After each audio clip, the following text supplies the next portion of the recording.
When the Lamb of God opens each seal from the book, a judgment is released, or an apocalyptic event occurs. The opening of the first four seals releases the famous four horsemen of the apocalypse. Though each horseman is released at the opening of a separate seal, each representing a 1,000-year period, we will treat the horsemen as a single symbolic entity, for the horsemen are unified by the mythic archetypes from which they are derived.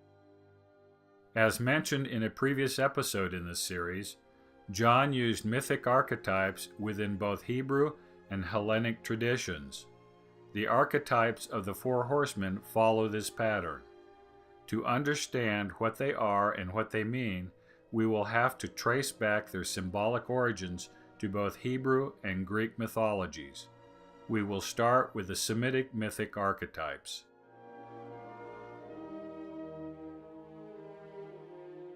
The prophet Zechariah saw sets of colored horses in two separate visions.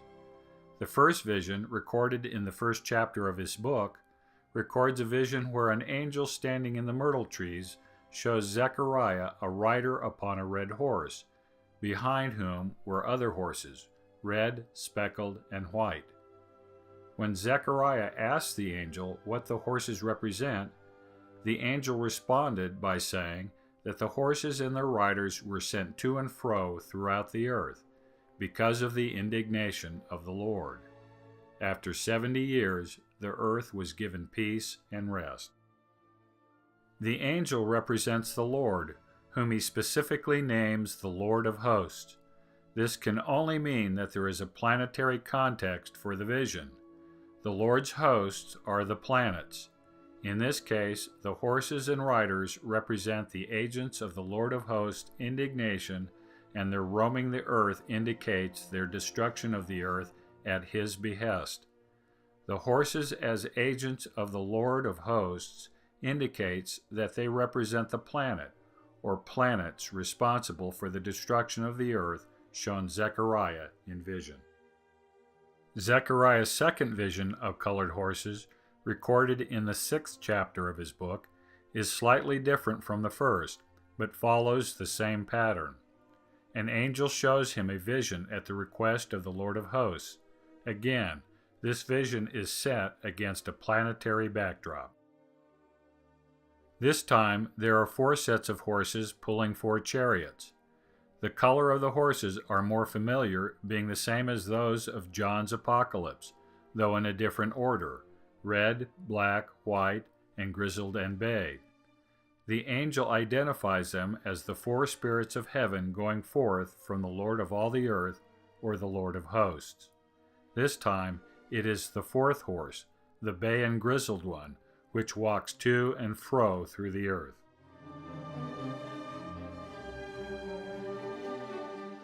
The bay and grizzled horse provides the key to understanding the nature of Zechariah's colored horses.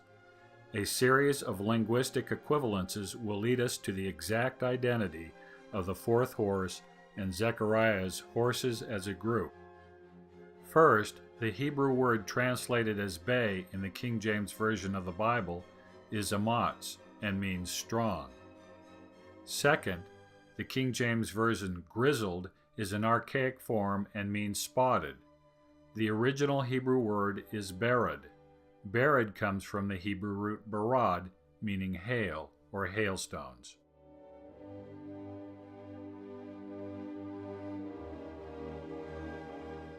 Barad should sound familiar from previous episodes in this series. It was the hail and debris that fell from heaven due to the catastrophic interaction between Mars and Earth in previous catastrophes, and will again fall in the future apocalypse. Linguistically speaking, the bay and grizzled horse can also be described in the following manner.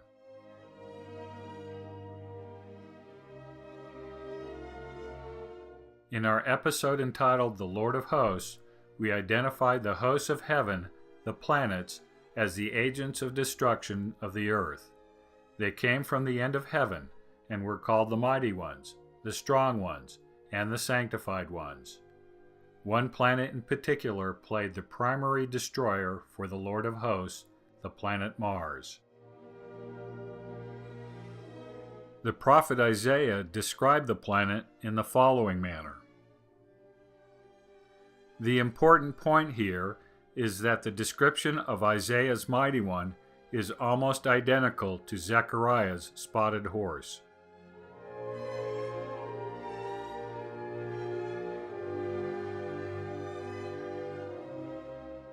The electrical interaction between Mars and Earth and the other planets is what causes the boride to begin with. Much of the debris falls to the planets below as meteorites, the boride. Some debris is suspended in space and, from the perspective of an earthbound observer, appears to give the planets above, particularly Mars, a speckled or spotted appearance. Mars, like the horse, is spotted as if by hail.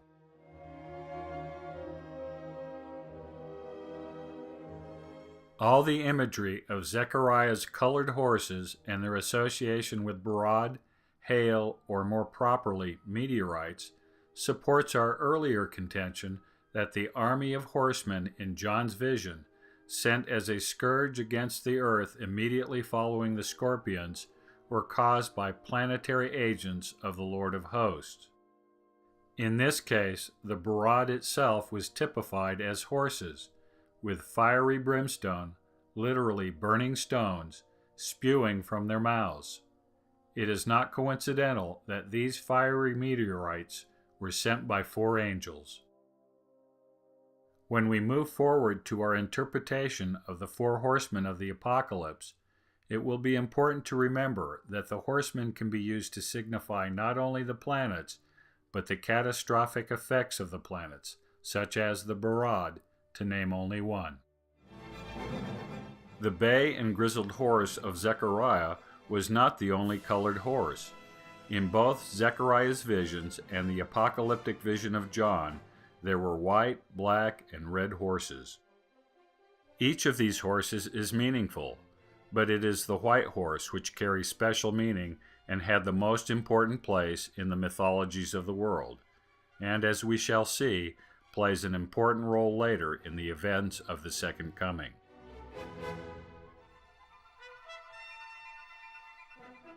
White horses are prominent in the mythologies of the ancient world. There is hardly a developed civilization in the ancient world that did not feature a white horse in its lore. The Greek Pegasus is the most well known today, but there were many others.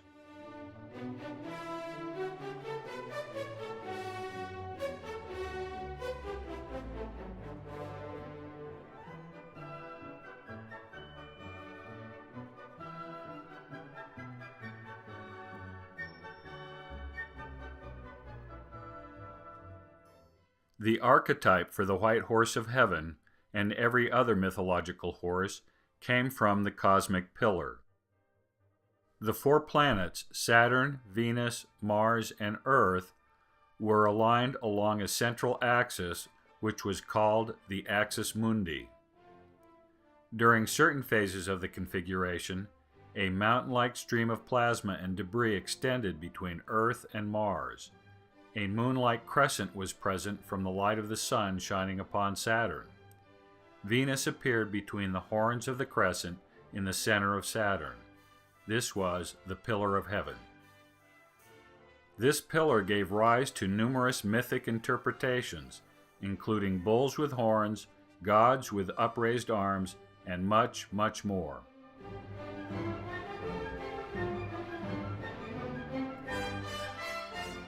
Our interest here is the winged creature from Mesopotamia. The world pillar is the origin of the mythic winged or flying horses of heaven, including those of Zechariah and John. The pillar, red in this case, but at times white and other colors, formed the body of the horse. The crescent formed the wings. Either Mars or Venus formed the head. Oddly enough, a modern representation of Pegasus provides an exact likeness of the archetypal mythic horse as it was seen in the heavens.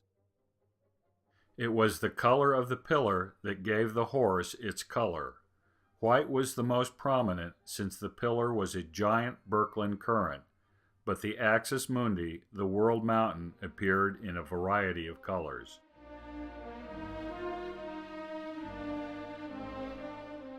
Anciently, it was the hero who rode the white horse. It is not an accident that in the modern Western, the heroes always ride white horses and the villains black horses. This is a theme as old as the world and its heroes.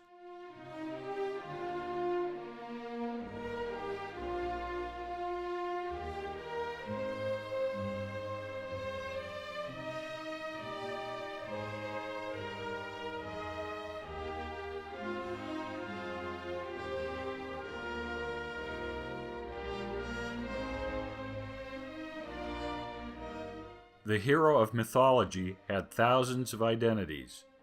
Comparative mythologists have resolved this figure down to its archetypal core. There is only one hero, and when the facades are stripped down to the original substructure, the hero is always associated with the planet Mars.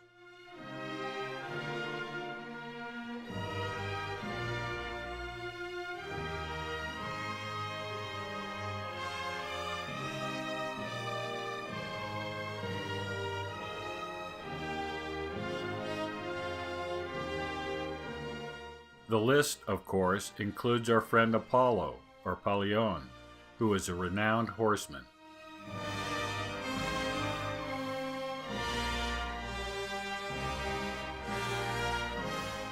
Another look at the planetary basis behind the archetype of hero and horse makes the imagery understandable. Mars sat atop the pillar which formed the body of the horse. The planet also was positioned between the horns of the crescent, which formed the wings. In other words, the red-skinned Martian hero god, Bellerophon in this example, rode the white horse, Pegasus, in a natural position given the body structure of the horse. When we see a horseman in the book of Revelation, it will always be the Martian hero riding the horse of heaven.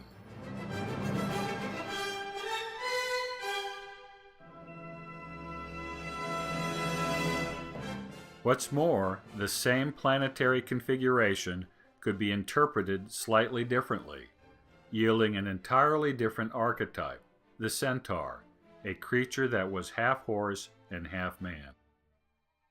In this case, Mars is in the same position, but is interpreted to be part of the pillar body, which it was. This would mean that the anthropomorphic hero would have the lower body of a horse. He would be a centaur.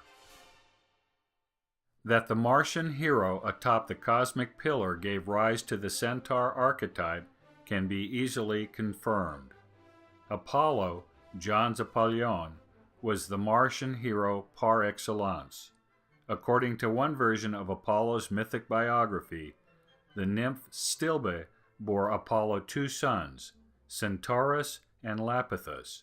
Centaurus was the ancestor of the centaurs. The greatest of all centaurs, Chiron, was a healer, astrologer, and oracle, the same gifts that Apollo had. He was best known for his status as a teacher and tutor to the culture heroes of Greek mythology. His students were many, and all of them were human avatars of the planet Mars.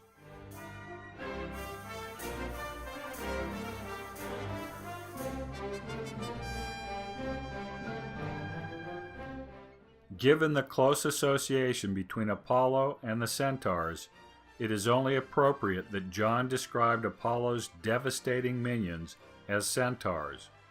Though they are named locusts, they are described by John as centaurs. Zechariah's second vision with colored horses had them pulling chariots.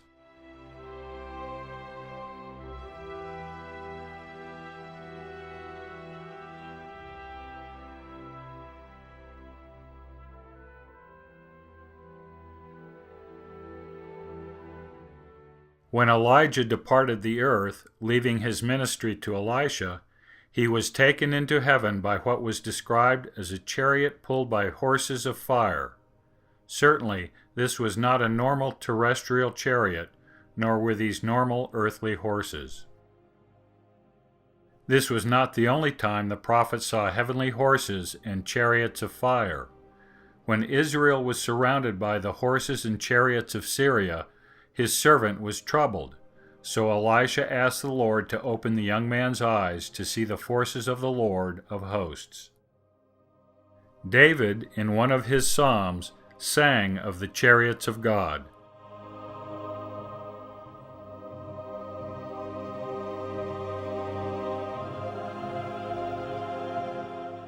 None of these horses and chariots were terrestrial. Clearly, all of them were heavenly or celestial in nature. Generally speaking, these chariots were the Lord's weapons of retribution.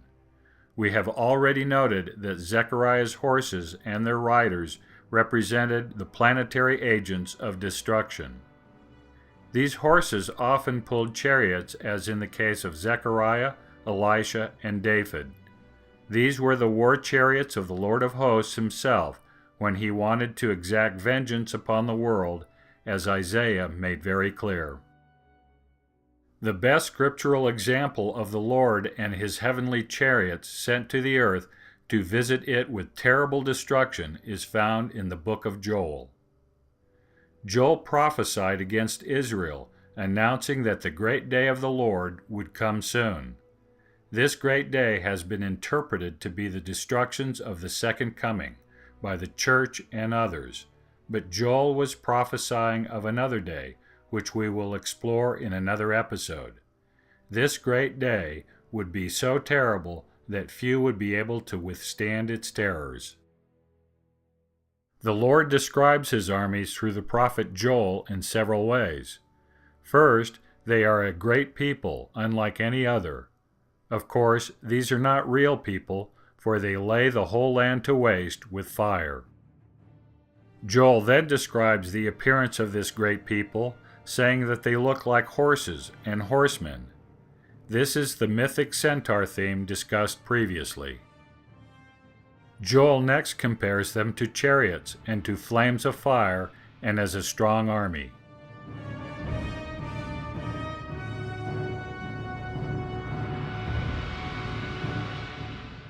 Joel's description of this strong army's actions at first glance appears like a normal and highly disciplined human army as it marches forth to conquer.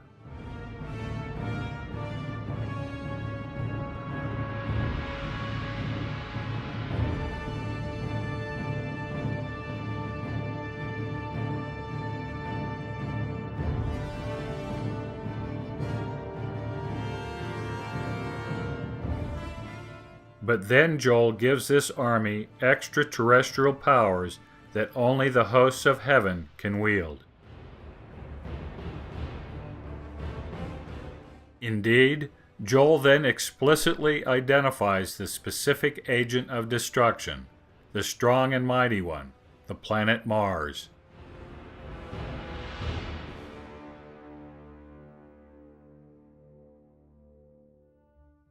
One of the distinguishing features of the horses and chariots of God was their terrifying sound.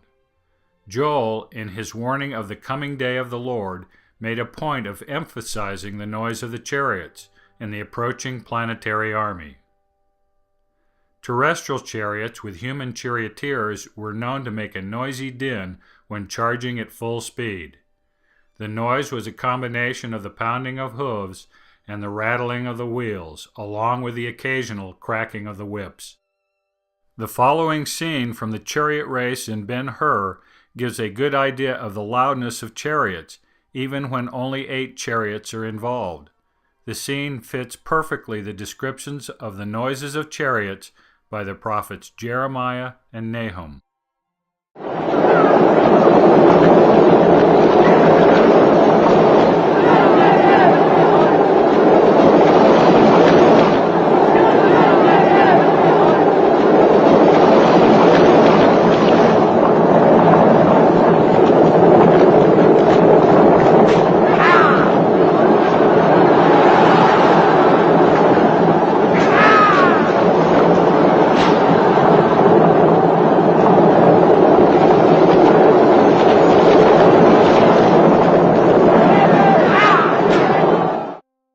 Of course, the prophets were describing heavenly chariots and horses, but the sound was quite analogous. The noise from past catastrophes must have been overpowering. David wrote that the number of God's chariots were 20,000. Multiply the noise of the chariots of Ben-Hur over 2,000 times, and this would approximate the volume the prophets were describing.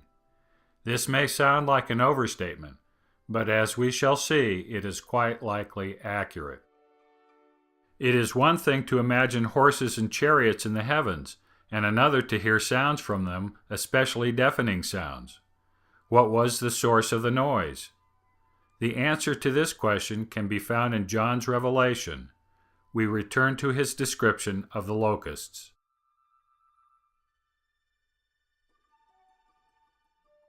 Locusts and other representatives of their species, such as grasshoppers, can be quite loud, especially in swarms. They make their sound by rubbing their wings and legs against the body. In his Apocalypse, John wrote that the sound from the locusts of the bottomless pit was made by their wings, exactly as if they were real locusts. But he then described the sound of swarming locusts as the sound of chariots and horses at full gallop, repeating the descriptions of the prophets Zechariah, Joel, Jeremiah, and Nahum, all of whom were talking about celestial events. The importance of John's account is that it indicates the cause of the great noise. We have identified that the locusts of the bottomless pit are, in reality, meteorites falling from the planet Mars. It is the sound of the falling meteorites that is producing the deafening din.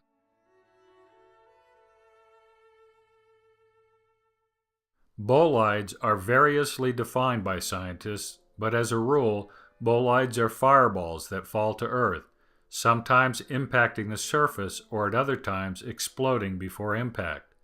Essentially, bolides are meteorites or meteoroids that flare up not unlike a comet as they fall to Earth.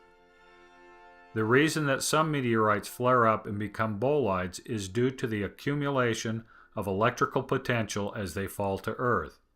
Steve Smith, managing editor and contributor to the Thunderbolts Picture of the Day, explains.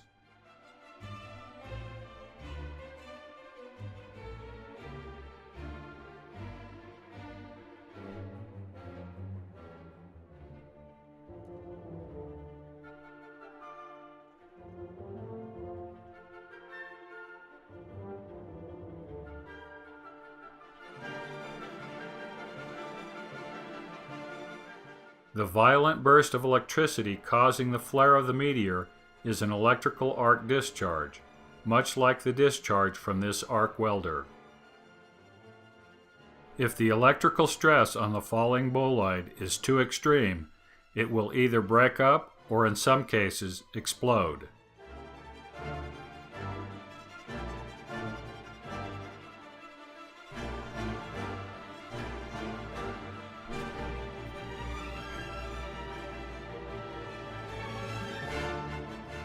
On the night of June 30th, 1908, a large explosion occurred in the Krasnoyarsk area of Russia, near the Tunguska River. The Tunguska event, as it is now designated, is believed to have been caused by an asteroid or comet that burst in the air before hitting the surface. In other words, it was an exploding bolide. Apart from the burst of light in the sky, the heat, and the physical damage caused by the event, eyewitnesses were struck by the awful noise caused by the explosion, or more precisely, explosions. Almost universally, the noise was compared to a large artillery barrage.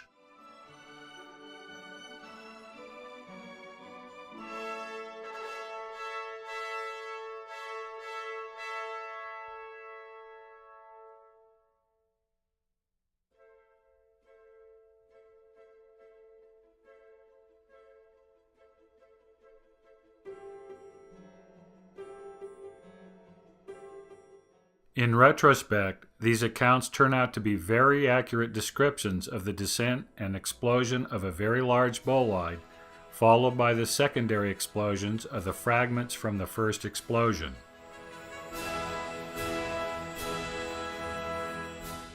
In March 2013, a similar event took place near Chelyabinsk, Russia. A bolide exploded, causing widespread damage. Though not as large as the bolide that fell near Tunguska a little more than 100 years earlier, the effects were the same, including sounds like artillery guns. One witness even described the noises as a bombardment, an artillery preparatory barrage. Fortunately, the event was recorded by eyewitnesses, so we can hear the sounds for ourselves.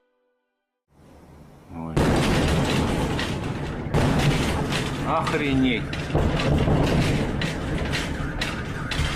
Где-то упал. Слышишь?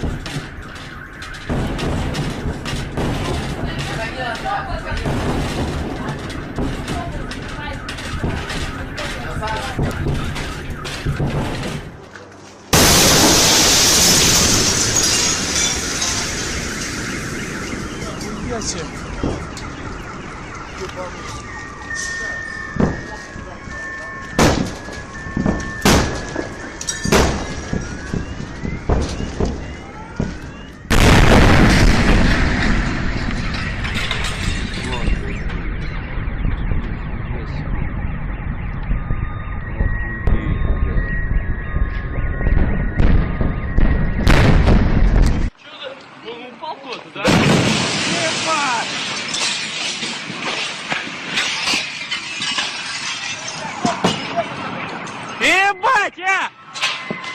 Что это хуйня? Какие, что это такое? Бомбардировка, нахуй! Артподготовка, блин!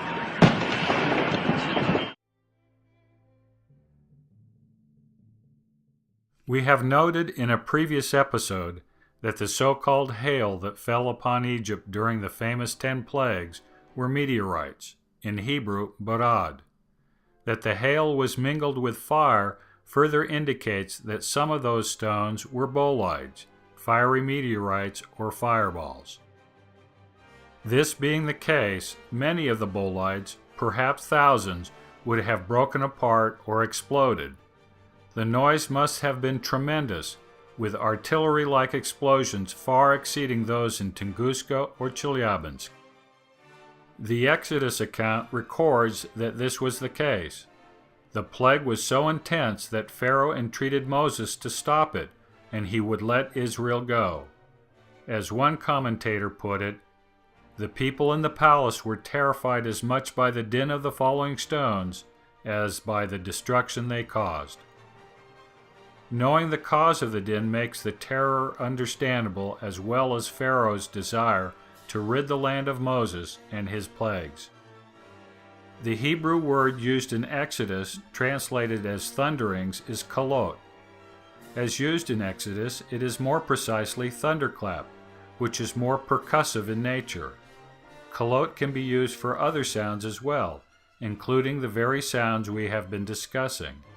It was used by Jeremiah to describe the stamping of hoofs. Both Joel and Nahum used kalot to describe the sounds made by chariots. Nahum also used it as the crack of the whip. In other words, the same sounds made by exploding bolides were equivalent to the sounds made by horses and chariots in the language of the prophets. When Pharaoh capitulated to the plague, the terrifying sound must have had an overwhelming psychological effect. Pharaoh complained of the sound before he complained of the damage caused by the hail. The word he used to describe the sound was Elohim. It can mean mighty as the King James translators rendered it, but it can also indicate the possessive of God, meaning God's thunder. This would indicate that, in Pharaoh's mind, such a tremendous noise could only have been made by God. The clamor far exceeded any noise man could make.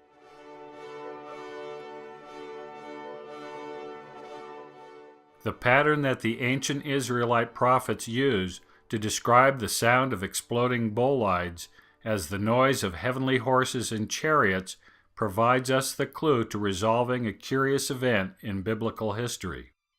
During the ministry of Elisha, who followed this pattern, the king of Syria and his host were besieging Samaria.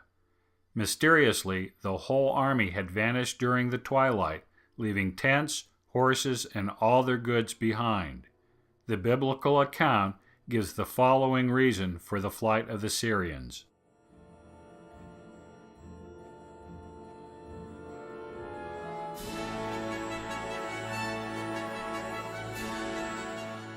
The noise of chariots, horses, and a great host, in the absence of a real army, can only be the description of a meteorite shower or shower of exploding bolides.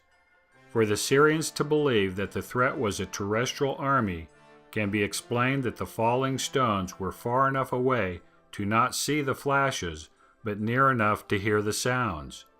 The sounds of the explosions, construed to be the sound of horses and chariots, caused the Syrian host to panic and flee.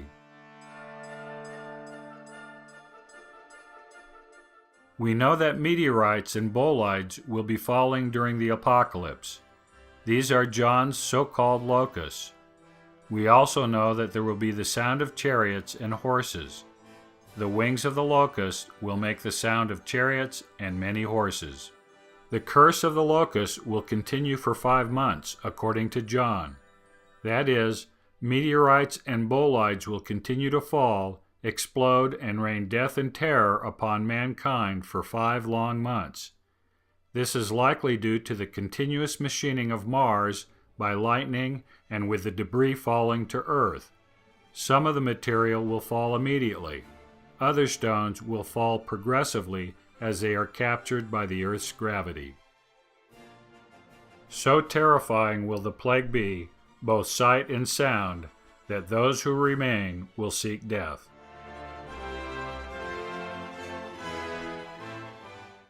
We know that the ancient Israelite prophets did not simply make things up when referring to heavenly horses and chariots, nor did the Apostle John, nor, for that matter, did the numerous ancient civilizations that claimed there were such things as the chariots of the gods. The horses the ancients saw were derived from the heavenly horse or bull, as we demonstrated in an earlier episode. The winged horse, exemplified by the Greek Pegasus, was derived from the pillar of heaven. The chariots drawn by these horses were derived from the same polar configuration of planets.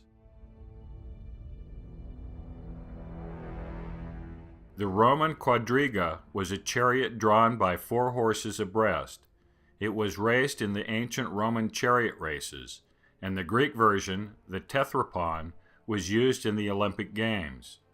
It was considered the chariot of the gods and the heroes of the Greek and Roman pantheons.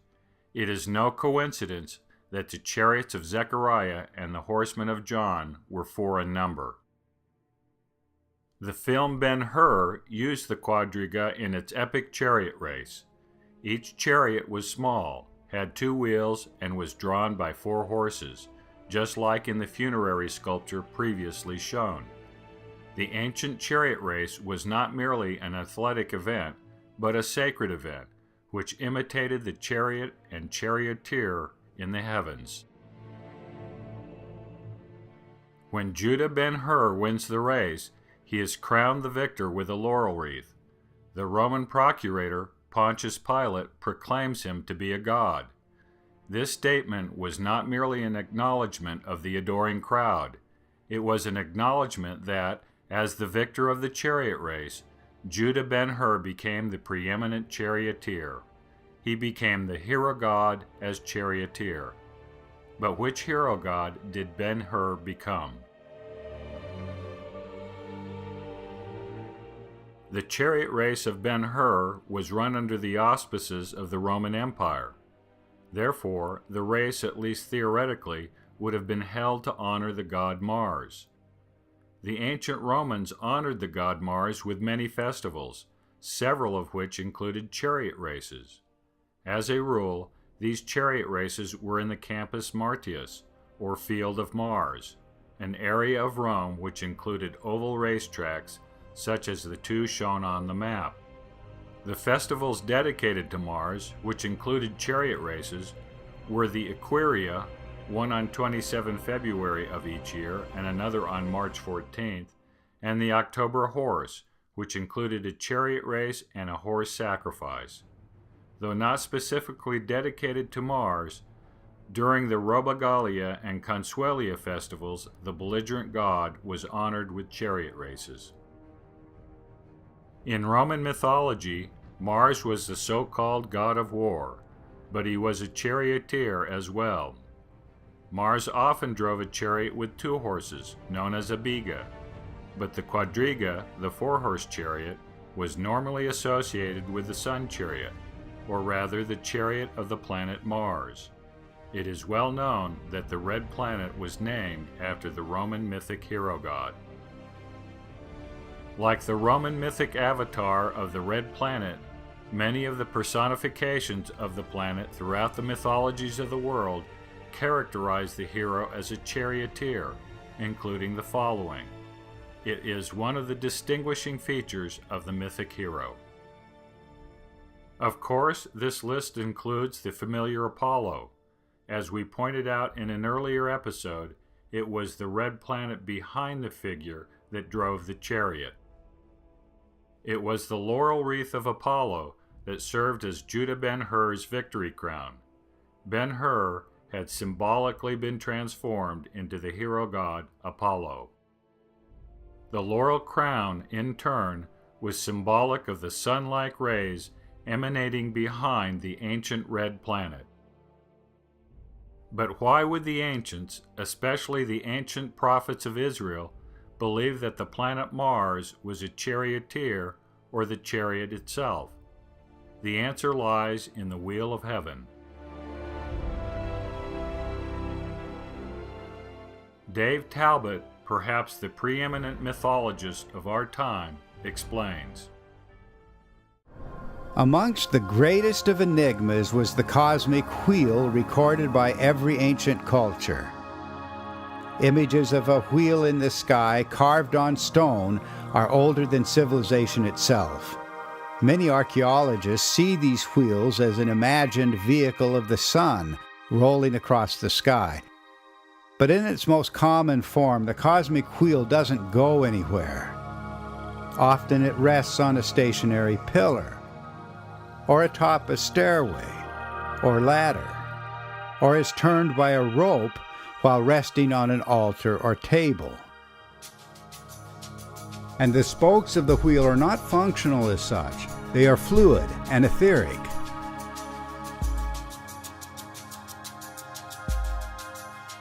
Archaic gods and heroes hold a wheel in their hands.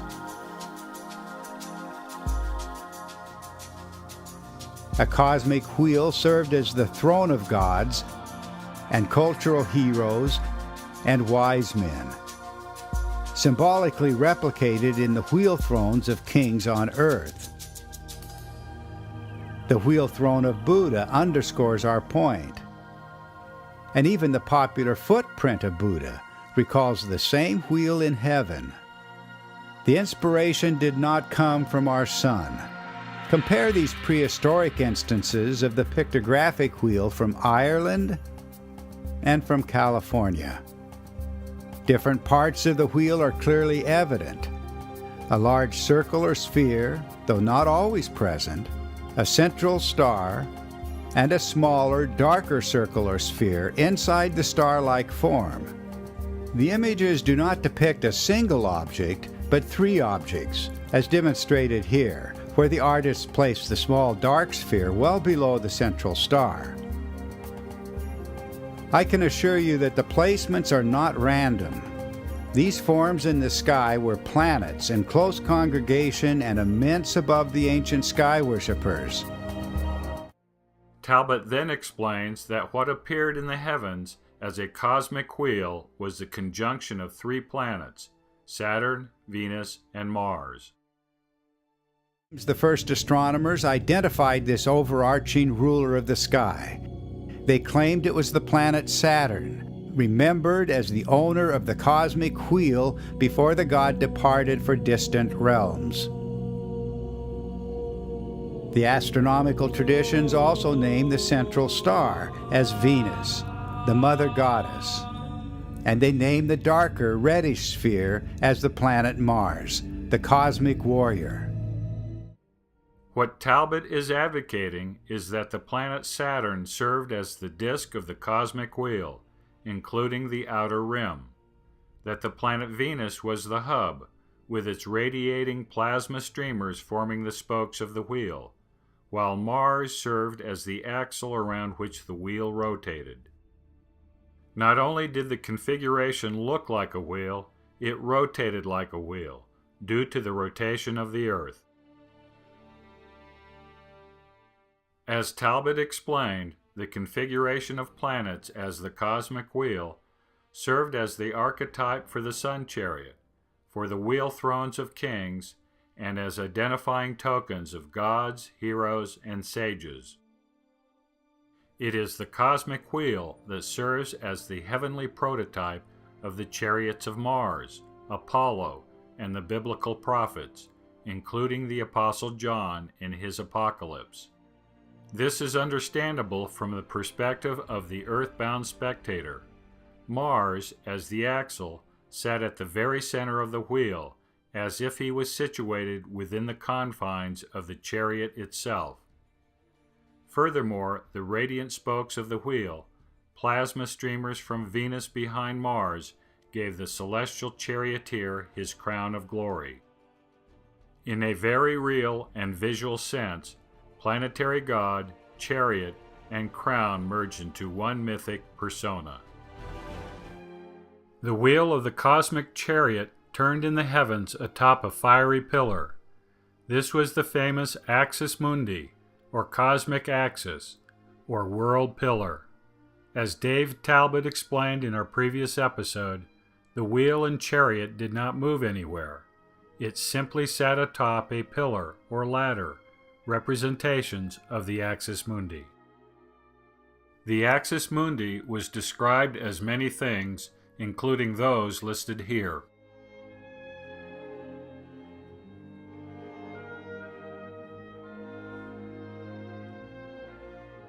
But most of all, the Axis Mundi atop which the wheel sat was considered a mountain.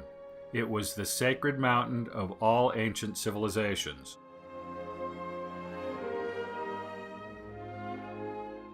Almost every ancient culture had a sacred mountain.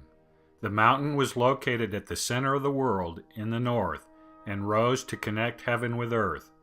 On its peak was the abode of the gods. It was the mountain of God. In the Hebrew traditions, it was Mount Moriah, where Abraham sacrificed Isaac. Later it was called the Temple Mount, the site of Solomon's temple, as well as Mount Zion. It was Sinai, where Moses saw and talked with God.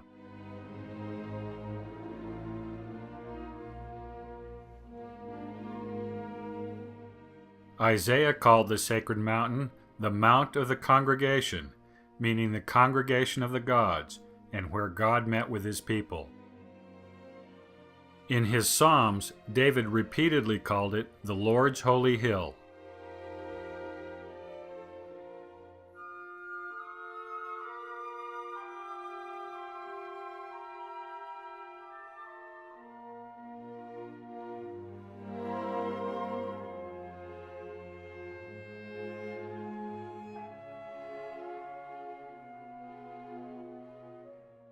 More importantly, it was Mount Zion, the joy of the whole earth, because it was both beautiful and visible to the whole world.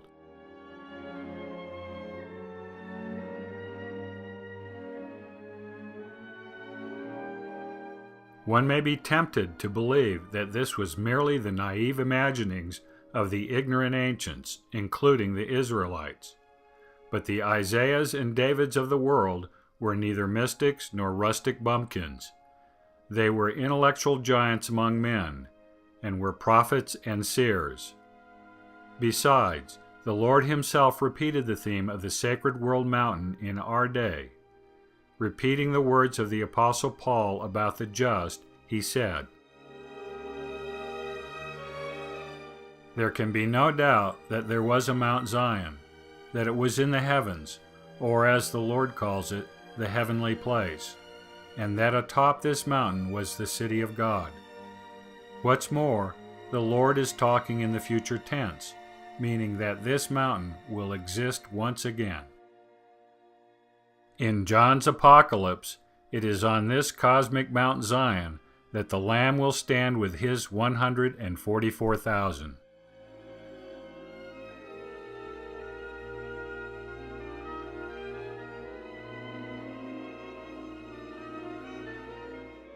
Mount Zion, the heavenly mount, was also the mountain of the prophets. Its summit was the vantage point where the Lord's prophets had their visions. They saw the earth and its inhabitants as the Lord does, upon the mountain and in the city where he lives.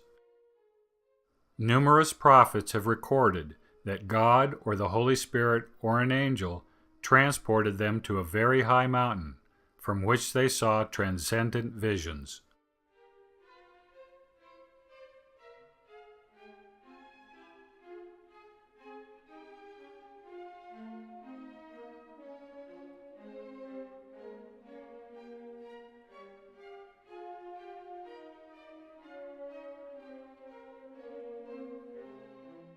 It is from the top of the exceedingly high mountain that the Apostle John saw his apocalyptic vision of the holy Jerusalem descending from heaven.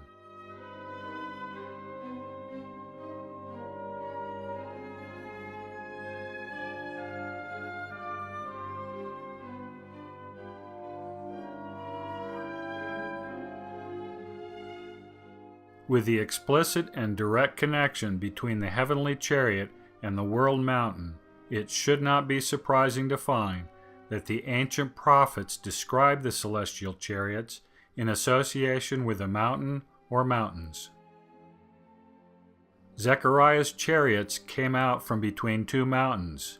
These mountains were either made of or had the color of brass. The world mountain of myth was often duplicated or had two peaks due to the presence of the crescent at the top. The color of the world mountain was often described as metallic gold or brass. The gleaming horns of the Sumerian hymn captures both the twin peaks of the world mountain and its shiny metallic color.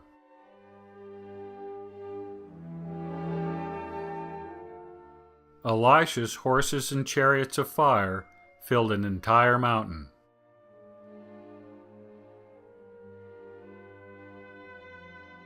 The prophet Joel's chariots were on the tops of mountains.